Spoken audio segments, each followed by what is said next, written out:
Bop, bop, bop, bop, bop, bop, bop. Let's go, baby. Geeks are signing back. UFC after a week off is back, and we're in Paris. Let's go. We got Surreal Gane versus Tuivasa ripping us off. We're going to break down every single fight on the main card from the bottom to the top. Shout out my boy Squid Vicious getting a knockout, moving to 4-0. Let's get after it. First fight on the main card, Charles Jourdain, 13-5-1 Canadian versus Nathaniel Wood, 18-5. Just saw him come out against Charles Rosa. Looked phenomenal. Only thing, that was his debut at 45. He is not the biggest 45er. Jourdain, not a small 45er. Jourdain brings the ruckus. This guy's a fan favorite. Look for him to just be moving forward and throwing big bombs. He's not sloppy. He's technical himself. He just got wrestled by Shane Burgos, but people think he won that fight. It's very, very, in the air. So I mean, Charles Jourdain at a high level performing at this weight class. Nathaniel Wood, not sure if he's caliber enough for this weight class yet. I mean, these are big boys, Yeah. some different kind of leather. So let's get after that one. I'm taking Charles Jourdain with a little bit extra pop on his shots, and Nathaniel Wood just getting introduced to this weight class a little bit rougher than he thought. What do you got, Goosey? I'm going with Air Jordan in this one. We just saw him come off of a tough fight with Shane Burgos. He's got Shane Burgos, always a tough fight in there. He comes out, he's ready to brawl. He throws really good leg kicks and he has pretty good grappling, which is pretty much the story of Nathaniel Wood. And we saw that Jourdain was able to evade the leg kicks a little bit. He was pretty good about switching stances, getting it where he could check those kicks, and then his boxing is very good from either stance. And I think that's going to be the difference. I think once he starts hitting Wood clean a few times, it's going to be hard for Wood to come forward. It's going to be even harder for him to throw those nasty leg kicks. And ultimately, I think this fight comes down to who is moving forward. I think the boxing of Charles Jourdain is going to allow him to do that. So it's going to be a scrap. It's probably going to be a fight of the night from what I'm getting from this card, but I think Jourdain's going to do it. Yeah, let's go. Let's hear it. These guys got the same exact reach, but Jourdain's gonna be 3 inches taller. Fishman, what do you got? Riding with Air Jordan on this one. And no, I was surprised he was the favorite on this one. But Nathaniel Wood, just he's a beast. But Charles Jourdain, these guys are gonna come out and bang. Jourdain's never been finished on the feet. Nathaniel Wood, both these guys have decent ground experience, but what I gotta say about Jourdain is he's just a dog, bro. He brings it. He brings that shit, and I like who brings that shit in this fight. In this fight, I think that's gonna be the factor that plays out. And kind of just what Goosey said. I mean, yeah, Jourdain, that Burgos fight, bro. I don't know. I don't know. That shit was I don't know. But let's get Gane. Dano, what do you got? I'm gonna ride with Jourdain too. I think this is gonna be a phenomenal fight between two like super athletes. And I could definitely see Wood winning this one because he is a stud. But I think, like we've said, iron sharpens iron. Jourdain's been in there with the top dogs, even though Burgos wasn't really doing what Burgos usually does and just standing banging. He was kind of on the back of Jourdain and whatnot. Jourdain still, I think, landed over more than 100 strikes total than Burgos in that one. And like we saw in the Yule fight, even though these guys aren't main eventers right now, in a 3-round fight, Jourdain is pushing it to the end. He had the little Spartan kick to finish off the fight against Yule. And then, we got the crowd. So I think the crowd's going to fuel both these guys, but Jourdain's one of those guys who shows up when it's time to show up. And I think it's going to be Jourdain. Let's go. I mean, he's fiending to get back in there after that L against Burgos. Nathaniel Wood, I'm surprised that no one took him because he's also a specimen. I mean, this fight's going to be insane. But we're riding Air Jourdain. All my homies like Jourdain. Jourdain is minus 143, and we are moving into the next scrap. It is a featherweight scrap between two guys making their UFC debut. We got William Gomes, 10-2, against Jarno Aarons, 13-3. Both these guys from the homeland, so the crowd will be very involved in this scrap. I like William Gomes in this fight as just a more well-rounded fighter. I mean, I found a little bit of tape on both these guys. They're both really good. I think this fight's going to be very entertaining, back and forth scrap. I think Gomes just kind of has more tools. I mean, I've seen him grapple. He's pretty good in the ground. His stand-up's pretty technical. He likes to keep his distance. He's pretty good about getting in and out. Aaron's, on the other hand, he's got really crisp boxing himself too. Thing is, I've seen him get chinned up a couple times. The only time I've seen Gomes lose is a heel hook that he got caught in. So, that's not like a real finish in my eyes. That's kind of just like kinky. So, I mean, Aaron's I've seen get clipped. I'm taking Gomes just to edge him out in a very tough decision, maybe 29-28. What do you got? Front kick. Now, yeah, I'm gonna ride with Gomez on this one as well. We got he's the hometown boy training. He's from Paris, so the fans gonna be pushing for him to win. Yeah, both these guys making their debut, so this is gonna be an interesting one to watch for me, just to see what these guys do under the big lights, as you could say. But yeah, I'm gonna go with Gomez on this one. All right, Goosey, what do you got? Yeah, starting off this one's really a toss up because they're both good prospects making their debuts, and I don't think Gomez should be a 2-1 favorite. But that being said, I do think he'll win. They both, if you see tape on these guys, they're both doing similar things. They both kind of like to dance around, flashy striking style. Aaron's is going to bring more volume. Gomez is going to bring a little bit more power, but less volume. He really looks to set up that one shot. And Aaron's, like you said, he has gotten wobbled, gotten chinned a little bit. I think Gomez has more paths to victory. We see he finishes fights better. I think he's got a little bit better cardio just based off of that lower output style. If this fight does go to decision, I think it's Aaron's round 1, winning round 2, but Gomez clips the chin, and then round 3, Gomez starts to take over. So I do see Gomez winning, but it's really a coin flip when you get these solid European prospects making their debut. Yeah, facts. Dano, what do you got? I'm gonna complete the sweep. I'm gonna go with Gomez too. You guys have pretty much said everything I'm thinking. Gomez got a pretty big reach advantage. I'm hoping that he can use it to his advantage and clip the chin. Yeah, let's go. I mean, I've heard people say that this is like a contender series fight, like a featured contender series bout. I like it, man. I think it is too. But let's ride. We're going William Gomez. On to the next bout. Another good prospect, Nasrat Haqparast, 13-5, gonna come out against the veteran John McDessie, 18-7. Haven't seen him in a while. I'm not gonna trust anything out of John McDessie. I do like Nasrat Haqparast. I think that he's had some tough matchups. I do think that he's a prospect that has been making changes. He's still young in the game. He's entering like his prime stages. He needs a win. They're setting him up here with John McDessie. I think Nasrat Haqparast has bombs in his hands. Just matter of landing them. They're giving him a guy right here where a knockout's definitely going to be on the table.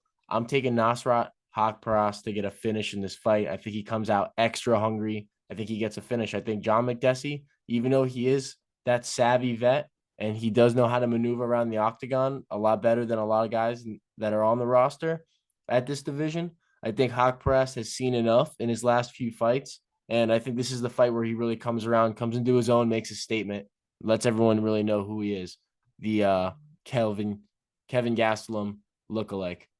Nasrat Haqparast. I'm taking him, baby. Let's go. Fishman, what do you got? Yeah, for this one, I kind of at first I like it. McDessie, he's last 5 bouts, he's 4-1. He's a vet, got a ton of experience, and they're both kind of similar. Both are stand-up guys, but Nasrat has been fighting better dudes, and he's just I'm gonna ride with him. Nasrat's he's gonna come out and bring it, and I don't. There's no shame in losing to Dan Hooker, Drew Dober, Bobby Green, and I could just say that Mike Desi. I don't think he's I think he's kind of on his way out. I don't know, but Nasrat's on the way up. Dano, what do you got? I'm gonna ride with Mini Kelvin. I think that Hack Press, like you guys said, it's got fed a bad hand fighting Hooker, fighting Bobby Green.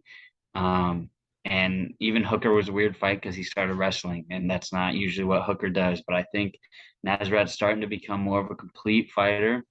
He's definitely more standout on his feet. And I think that's what McDessie's going to do. He really doesn't do takedowns. McDessie does. And like we saw even with Ignacio Bahamondes, McDessie just stood and struck with him. And I don't know how he won that, but he won that fight. Looked good in that fight. But McDessie's one of those guys who fights with a lot of time in between the fights. So he might be maybe not rusty since he's older like that, but Hack Russ has been in the ring more often. He's just got a little more momentum going. So I'm gonna go with Hack Press to get back on track. Let's go, Goosey. What do you got? To sweep, fellas. I'm going Nasrat. I think that McDessie is getting older. The UFC can't really have plans for him. They tried to feed him to an up and comer last time. He had enough veteran savvy to work the split decision. I think there's a few levels between Nasrat, Hack Press, and Ignacio Bahamondes at that point in his career. And I think that the power him at bay. You see, he was really active in 18. Now he's starting to get old.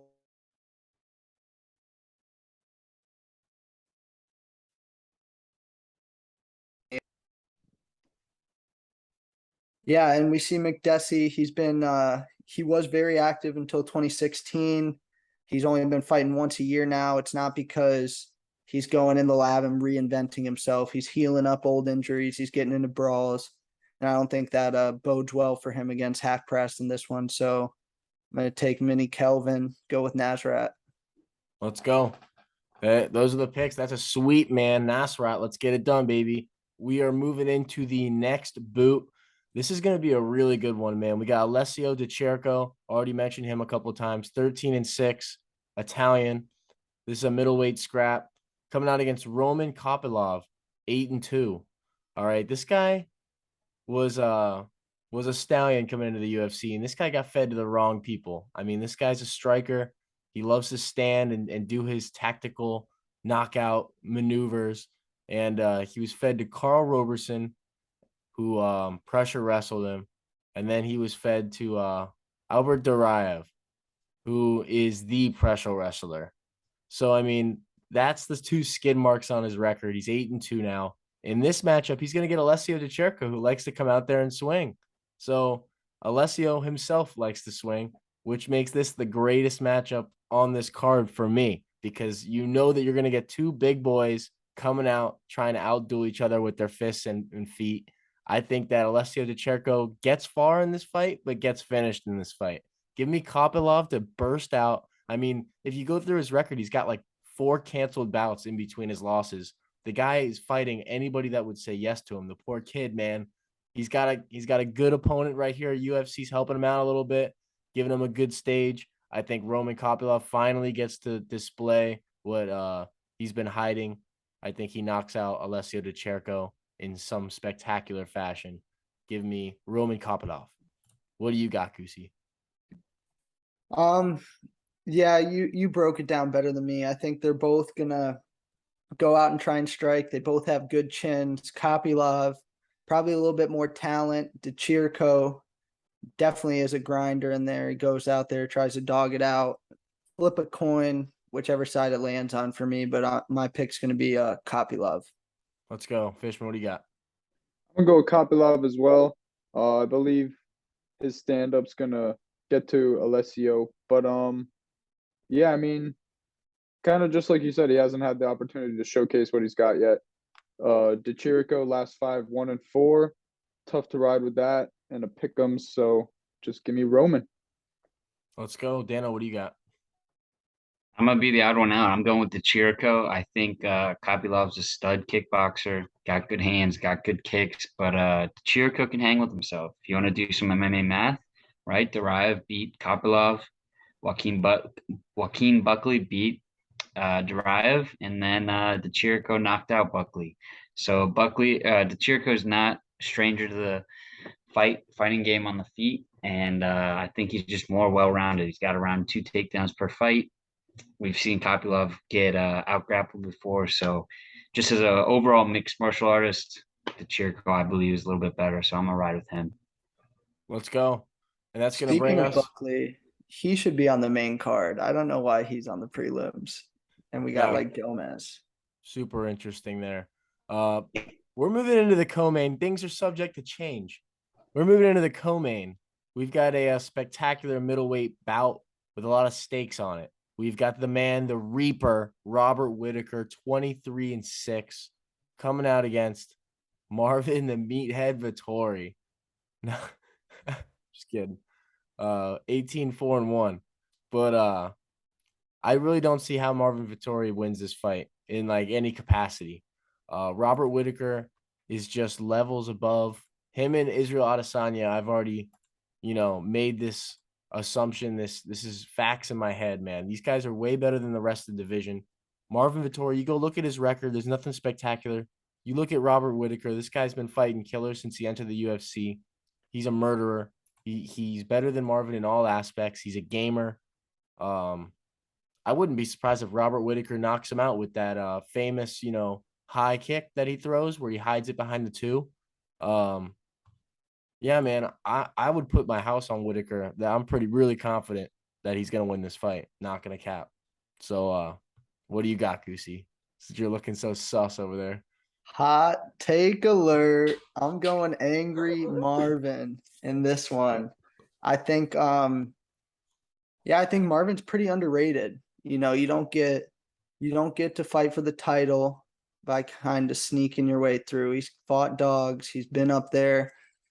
And I think one win in specific that stands out to me is the win over Hermanson. It's aged very well. I think stylistically they're pretty similar to Whitaker. He likes to do that point fighting on the feet and he likes to grapple. And that's what Whitaker does. I think Vittori's just got that dog in him, though. He's going to be able to smother the karate style of Whitaker on the feet. Not that he's going to outpoint him, but his striking is powerful and it's precise, and it's surprisingly precise.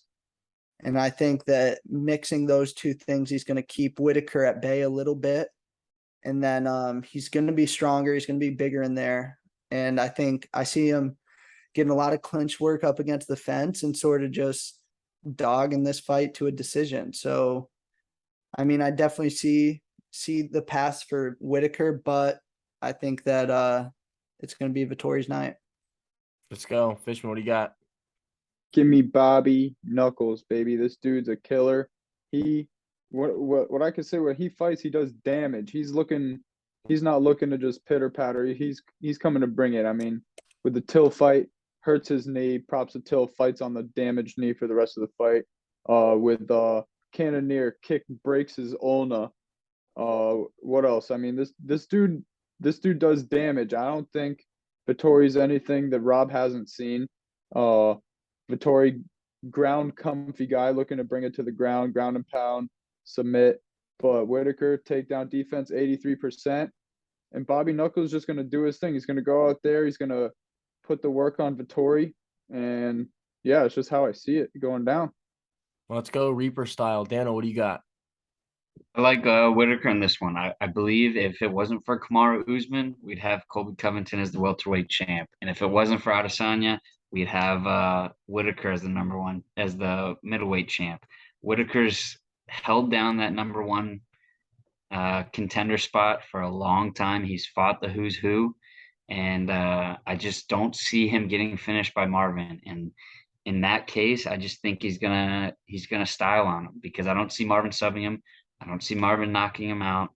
And if it comes to a point battle about who's gonna win rounds, I think it's gonna be Whitaker. Let's go. And we're moving into the main banger. The big boys. The the money makers. Surreal Gane, 10-1, coming out against Bang Bang. Tai Tuivasa, 15-3, fresh off a Derek Lewis knockout. Super impressive. Surreal Gane, coming off that Francis Ngannou title fight L.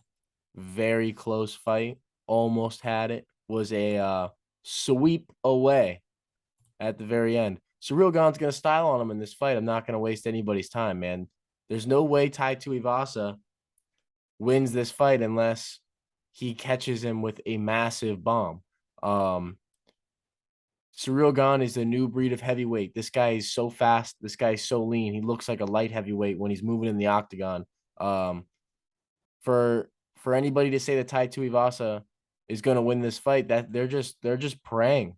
I mean, you're praying for a big shot because Surreal Gane's going to be much faster than him. People sleep on how dangerous Surreal Gane is because when Tai Tuivasa gets frustrated in this fight, I would say about round 2 or round 3 when he starts to bite down on his mouthpiece, because he's the type of guy that's not going to sit there and get outpointed for 5 rounds. That's what I am going to say. He's going to eventually bite down on his mouthpiece and enter the fire. And I do believe Surreal Gane is going to spark him. We've seen him get hurt. I think that Surreal Gane's got so many weapons. These elbows on the inside. He's going to be chopping at the legs. He's going to be throwing the leg kick up at his head. There's just so many options for Surreal Gane to get the finish. And for Tai, he's going to have to capitalize on super small opportunities that he's going to see. So I'm all over Surreal Gane in this one. What do you got, Goose? Yeah, I'm gonna pick Surreal Gane too. I think he just has more paths to victory. I could even see him grappling this one if he does get touched and wobbled a little bit on the feet. Because I think his wrestling's better. I think that his point striking is better. He does a good job of evading damage, and I think if he's able to evade guys like Darzinho Rosenstrike and Francis, I think he's going to be able to get out of the way of Tuivasa. I don't see him hitting a knockout on Tai. I think Gane by decision is probably the best thing we're looking at, because Tai does have that tried and true chin. But I'm definitely not going to sleep on Tai here, because like you said, he's going to go for it. At some point, he's going to bite down on the mouthpiece. And that's something that a lot of these heavyweights aren't doing against Gane. Like Tuivasa said, if I dink him, I sink him. But I don't think he dinks him. And I'm going to save my underdog shock the world pick for next week. So I'm going Surreal Gane in this one. Fishman, what do you got? I'm riding with Surreal on this one. Yeah, it's tough. I want to see Tai win, but everything's kind of laid out for Surreal to get a dub here. We're fighting in Paris, you know. Just like Goose said, the paths to victory. I don't think he has a ton of paths to victory, but I think the one that's going to happen is just decision. He's to get Tai on the ground. He's going to need to get in on him, and I don't think he's going to be planning on doing that until Tai's gassed out later rounds. I don't think he's going to plan to stand right in front of him and bang with Tai. And just decision is just, my brain is just telling me decision. It's just going to go to decision. But yeah, Surreal Gane decision. Dano. Sweet boys. I'm gonna ride with Gane. Just looking at the eye test, gotta go with Gane in this one. But breaking it down a little more, I feel like Gane likes to keep space. So Tuivasa is gonna be able to throw some bombs, but when he throws them, I don't think Gane's gonna be there. And we have seen Tuivasa get knocked out. I definitely could see later in the rounds him starting to gas, and then Gane just blow some body shots into him and hit him up against the fence, and Tuivasa goes down. I don't think he could go out cold. He does have a good chin, but I feel like just Gane's too technical, too quick. He's one of the. It's weird as a heavyweight. He bounces in and out, and I think he's like Whitaker. I think he's gonna outclass him.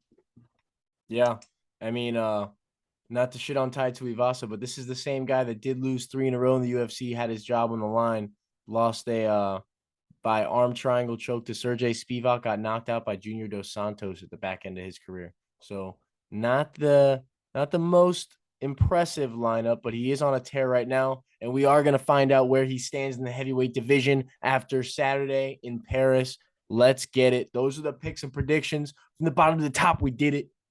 Check the Geeks page for the Geek sheet. We were popping out at BYB. Shout out BYB. Thanks for having us. Let's go. We're out.